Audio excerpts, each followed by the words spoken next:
جی تو جناب السلام علیکم ورحمۃ اللہ وبرکاتہ۔ آج ہم شروع کریں گے نظام انہضام سے۔ نظام انہضام میں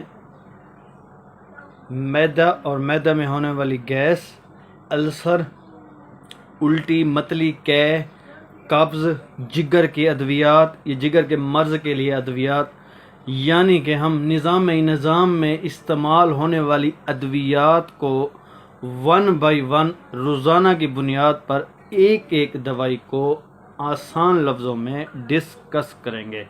تو آج کی جو نظام انہضام میں ہماری سب سے پہلی دوا ہے وہ ہے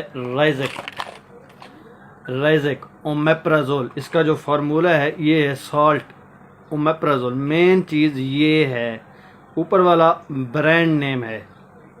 اگر آپ تھوڑا سا اس بات کو سمجھ لیں کہ آپ کی جو صحت ہے، یا مثال کے طور پر ایک مریض ہے، اس کو گیس ہو رہی ہے، اس کو السر ہو رہا ہے، یا معدے میں زخم ہے، لیب ٹیسٹ کروایا ہے ایچ پیلوری کا، ڈاکٹر نے کہا جی ایچ پیلوری کروائیں، اس کو السر ہے، تو سب سے پہلی جو دوائی استعمال کروائی جائے گی اس میں ہوگا اومیپرازول۔ یاد رکھیں اومیپرازول۔ اب اس میں یہ ہو سکتا ہے کہ اومیپرازول ہو اور برانڈ نیم یہ نہ ہو، برانڈ نیم اور بھی ہو سکتے ہیں، جیسے اومیزول ہو گیا، اومیگا ہو گیا، اسی طرح اللہ آپ کا بھلا کرے زورال ہو گیا۔ ہر بندے کی اپنی استطاعت کے مطابق دوائی موجود ہے، ٹھیک ہے۔ ہمارے لیے جو ملک پاکستان، یا میں کہتا ہوں یہ ایشیا کا، ہمارے ایشیا میں ایک ایشو ہے کہ پیراں جی میں آکھے اوہیں کرے سوں، پیراں جی میں آکھے اوہیں کرے سوں، اس وجہ سے پھر وہ لکیر کے فقیر بن جاتے ہیں۔ تو یاد رکھیں دوائی کا ایک اصول ہے، یہ دوائی ہے ریزک، ٹھیک ہے۔ اب آپ نے یہ دیکھنا ہے کہ اس کے اندر سالٹ کیا ہے، ٹھیک ہے نا۔ مثال کے طور پر آپ کسی سے جا کے ملتے ہیں، جب آپ کسی سے ملتے ہیں تو کسی انسان سے ملتے ہیں نا، کسی کپڑے سے تو نہیں جا کے ملتے۔ اب میں نے کپڑے پہنے ہوئے ہیں، مجھ سے جو بندہ ملے گا مجھ سے ملے گا نا، میرے کپڑوں سے تو نہیں ملے گا۔ اب کوئی کہے جی کہ جی وہ نعمان نے سفید کپڑے پہنے ہوئے تھے، ٹھیک ہے، اب آپ کیا کہو گے کہ نعمان کو جا کے ملو یا سفید کپڑے والے کو ملو؟ نعمان کو جا کے ملو، ٹھیک ہے۔ سفید کپڑا میری پہچان نہیں ہے، میرا نام میری پہچان ہے، یا میں انسان ہوں، میرا انسان ہونا میری پہچان ہے۔ تو اس لیے دوائی کی پہچان ہم نے اس کو برانڈ نیم بنا دیا ہے کہ جی ریزک ہے تو ٹھیک ہے، ورنہ نہیں۔ ایسا نہیں ہے، آپ اچھا کما رہے ہیں، اچھی آپ کی انکم ہے، بے شک آپ ریزک لے لیں، کوئی مسئلہ نہیں۔ اگر آپ کے پاس پیسوں کی گنجائش نہیں ہے، ریزک نہیں خرید سکتے تو پریشان نہ ہوں۔ اصل لوگ یہاں سے بھٹک جاتے ہیں۔ کیسے؟ اب ایک ڈاکٹر نے ان کو ریزک لکھ کے دیا ہے، 20 mg میں، 40 mg میں، ایسے مختلف ہیں، ٹھیک ہے جی۔ اب ان کے پاس لینے کی استطاعت نہیں ہے، وہ دوائی چھوڑ کے پھر کسی میڈیکل سٹور والے کے پاس چلا جاتا ہے، جی معدے کے لیے کوئی اچھا سا کیپسول دے دیں۔ اب وہ 10 روپے میں وہیں اومیپرازول دے دیتا ہے۔ تو اگر اسی ڈاکٹر کی پرسکرپشن لے کر اگر اس نے ریزک لکھا ہوا ہے، آپ کسی اس سٹور والے کو کہہ دیں کہ بھائی جان اس فارمولے میں کوئی اچھی کمپنی کا یا رزلٹ والا کیپسول دے دیں جو تھوڑا سا سستا ہو۔ خیر مختصر یہ ہے کہ اومیپرازول یہ 20 mg اور 40 mg میں ہوتا ہے۔ 20 mg یہ ہے، 40 mg یہ ہے۔ پھر اس کا ساشے بھی ہوتا ہے، یہ 20 mg میں ساشے ہے اور یہ 40 mg میں ساشے ہے۔ ساشے میں ایک فارمولہ ایڈ ہے، وہ ہے سوڈیم بائی کاربونیٹ۔ اب اس ساشے اور کیپسول میں فرق کیوں ہے بھی؟ اگر کیپسول ہے تو ساشے بنانے کی کیا ضرورت ہے؟ ساشے کی ایک جو سب سے مین وجہ ہے وہ ہے فوری ریلیف۔ ایک بندہ ہے، اس کو اچانک گیس اٹھ گیا، کھاتا پیتا ہے، ایسے بد پریزی اس نے کی ہے، اس کو اچانک فوری ریلیف کو چاہیے، ورنہ وہ مینٹلی اپسیٹ ہونا شروع ہو جاتا ہے، کیونکہ معدے کی وجہ سے انسان مینٹلی اپسیٹ بھی ہو جاتا ہے۔ تو اس لیے ساشے فوری ریلیف دیتا ہے، کیپسول 10-15 منٹ لیتا ہے، ٹھیک ہے، ساشے آپ کو فوری ریلیف دے گا۔ اب یہ اومیپرازول ہو گیا 20-40 میں کیپسول اور 20-40 میں ساشے۔ پھر اسی کا 40 mg کا انفیون بھی ہوتا ہے، یعنی کہ انجیکشن، جو 100 ml نارمل سلائن میں مکس کر کے لگایا جاتا ہے۔ اگر میں آپ کو اس فارمولے میں مختلف برانڈ دکھا دوں تو آپ کے لیے یہ آسانی ہو جائے گی. اگر آپ ریزے کھا رہے ہیں اور آپ کہتے ہیں یار میرے پاس تو پیسے نہیں ہیں، آپ نے کبھی ریزے کھا لیا کبھی نہیں کھا لیا. جو پیشنٹ اس معدے کے مسائل میں مبتلا ہیں وہ معدے کا یہ کیپسول روزانہ نہار منہ اپنی خوراک سمجھیں.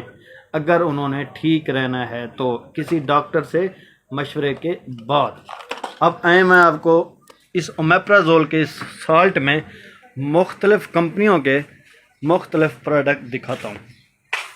اب یہ ہو گیا جی اومیزول، یہ دیکھیں یہ اومیزول ہے، ٹھیک ہے جی. یہ 40 میں ہے، 20 میں ہے، اسی طرح اس کا انجیکشن ہے. پھر اسی طرح یہ اومیگا ہے، یہ اومیگا بھی ایسے 20 mg میں ہوتا ہے، 40 mg میں ہوتا ہے، ٹھیک ہے جی. اسی طرح اللہ آپ کا بھلا کرے یہ ٹیف ہے، یہ سامی کمپنی کا ہے، سامی، ٹھیک ہے جی. 20 mg اور 40 mg، ٹھیک ہے جی. اب میں آپ کو دکھا رہا ہوں لوکل پروڈکٹ، ٹھیک ہے نا. یہ اب وہ پروڈکٹ ہے جو ڈاکٹر عام روٹین میں لکھتے ہیں، ٹھیک ہے، تھوڑے سے مہنگے ہوتے ہیں. اب آپ کہتے ہیں جی یار اس فارمولے میں مجھے کوئی اچھا سا نارمل سے ریٹ میں کیپسول دے دیں. اب یہ میں آپ کو دکھا رہا ہوں، اللہ آپ کا بھلا کرے، زورال کیپسول ہے. یہ بھی اسی طرح 20 mg میں ہوتا ہے، 40 mg میں ہوتا ہے، اس میں اسی طرح ساشے بھی ہوتا ہے. اب یہ کیپسول آپ کو مارکیٹ میں بآسانی 10 روپے کا ایک کیپسول یا 12-13 روپے کا ایک کیپسول، یا اگر آپ کسی ہول سیل سے جا کے ڈبی لیں گے تو 100 120 30 یہ آپ کو ڈبی مل جائے گی.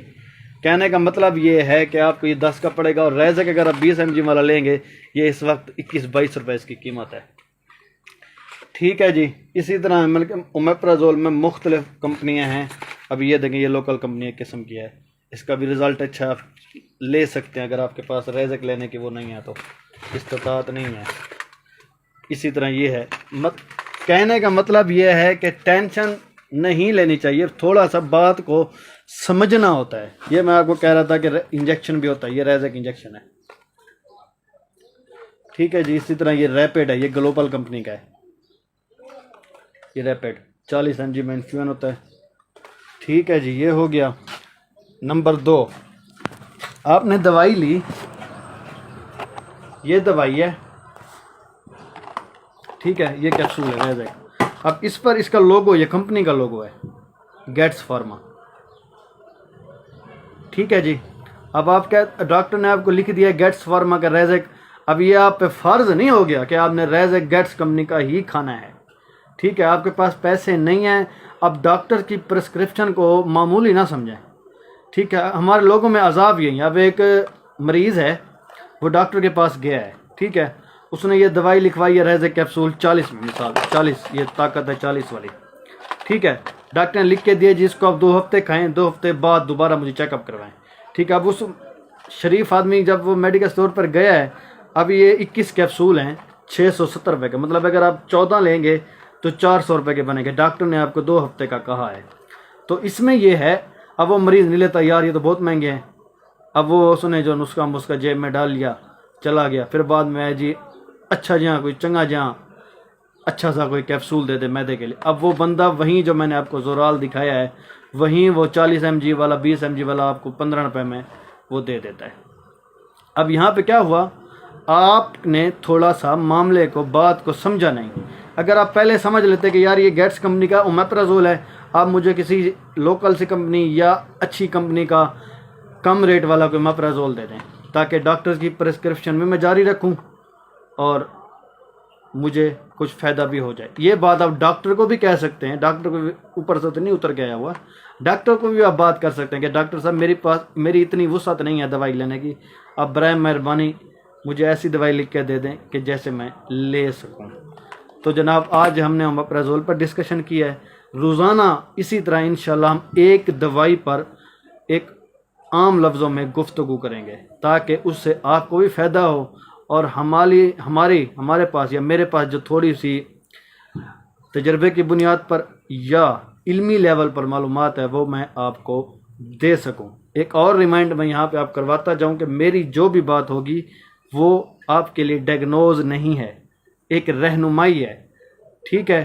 ڈائگنوز اس وقت بنے گی جب آپ کسی MBBS ڈاکٹر کو دکھا دیں گے، پھر آپ ایک مریض ہیں، آپ گئے ہوئے ہیں ڈاکٹر کے پاس، ڈاکٹر کا نسخہ آپ کے سامنے رکھنا ہے، پھر جو میں آپ کو ویڈیوز بتا رہا ہوں دوائیوں کے بارے میں، آپ وہ اس کو ملائیں، پھر آپ کو بات سمجھ میں آئے گی. ٹھیک ہے جی، اب تک کے لیے اتنا ہی، پھر انشاءاللہ کل دوسری دوائی کے ساتھ حاضر ہوں گے. اپنی دعاؤں میں یاد رکھیے گا. السلام علیکم ورحمۃ اللہ.